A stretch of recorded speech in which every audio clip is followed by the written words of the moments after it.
Hello and welcome to all the men and women of the West. I'm Joe. Here with me is my co-host Stan. Hello and greetings. And today we're going to continue our examination of Raistlin's relationships by examining the relationship between Tas and Raistlin. This is a relationship I really do like. I just love seeing these two deal with each other. Just because Tas just annoys Raistlin. Funny man, straight man. Yeah, but it's even better when it's Flint. Yes. But the thing here is Tas is always just being childlike innocence, while Raistlin just hates him. Because Raistlin is someone, he does have a sense of humor, but he takes things very seriously. And to Raistlin's mind, life is a serious matter. It's a kill or be killed thing. You're not getting out of it alive, essentially. The main war you're fighting is to stretch out your life and gain what knowledge and wisdom you can in it in order to amount to something. This is a very true philosophy. This is actually what life is like for real. If you look at, nature itself, it's kill or be killed. That's what nature is. And you look at Conan the Barbarian. Raistlin's philosophy is very similar to Conan. Tas, though, life is meant to be enjoyed, to have fun, and to be besties with everyone. Basically, Tas is a lab husky golden retriever mix. He just loves to live. Yeah, it's hard to hate Tas. As said in a previous live stream where I got the chance to semi-interview Margaret Weiss, Tas and Raistlin are her favorite characters. With good reason. There is a bit of a tragedy to Tas and Raistlin's relationship later on, in that Raistlin kind of burnt that bridge when he slew Tas's one gnome friend right next to Tas and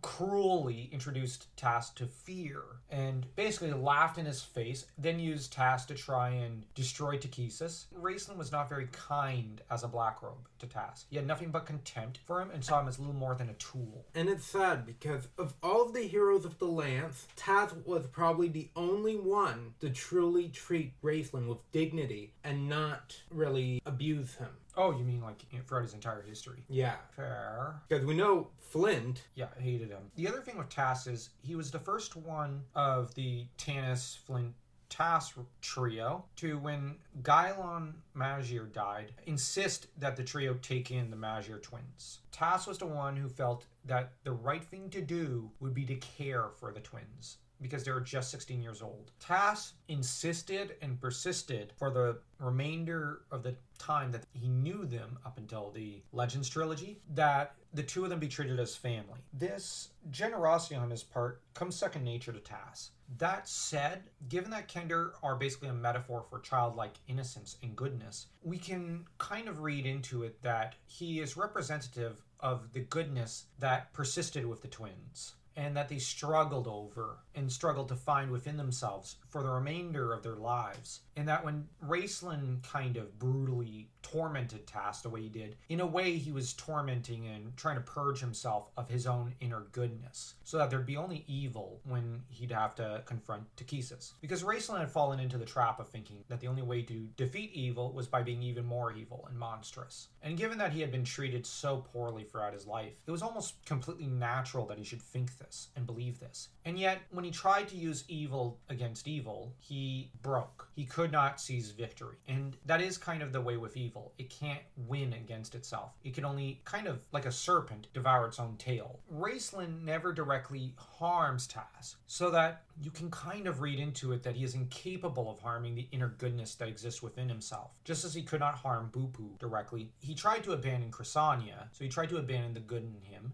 Yet, he could not directly harm Crysania either. So, you've got these three characters who basically represent the good in Raistlin. As to Tas's relationship with other characters, he represents the best part of them as well. Tas is really, in some ways, all that's left of White Robe Raistlin, to an extent. The childlike innocence he once demonstrated, and the curiosity he had towards magic, and there was a time he dreamt of doing the right thing. The trouble is that he fell on hard times, he encountered no compassion from others, and so it became natural for him to become vindictive and wicked towards everyone else. As to Tas, in a lot of ways, Raistlin represents the seed of darkness within him, and that there is a seed there within Tas, and there is an element of fear within him. It marks him as very different from from other Kender. Oftentimes, in the Magir's mercenary days, Tas would call for distant relatives of his to travel with them, to keep an eye on Caramon and Raistlin, because he believed that they needed a Kender with them. So that, I guess you could say that Tas kind of saw that they needed someone who was innocent and good to accompany them in order to kind of ground them and rein them in from their own innate tendency towards melancholy and towards grim decisions, because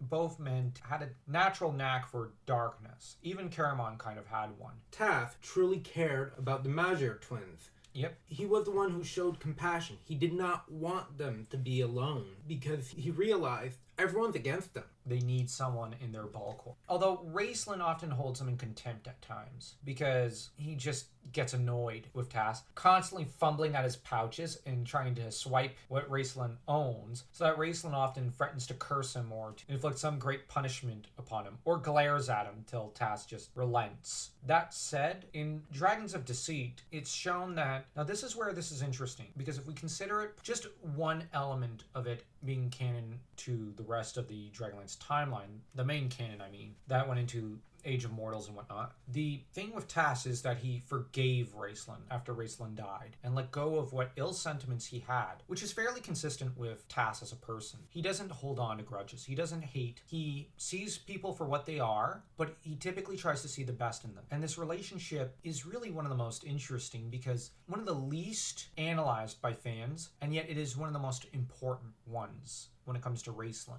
I think that's about it for this analysis. So if you enjoyed this video, feel free to smash that like and that subscribe button as though you were Raistlin and Chrysania combining their powers together to shine their light and magic upon the holy subscribe button.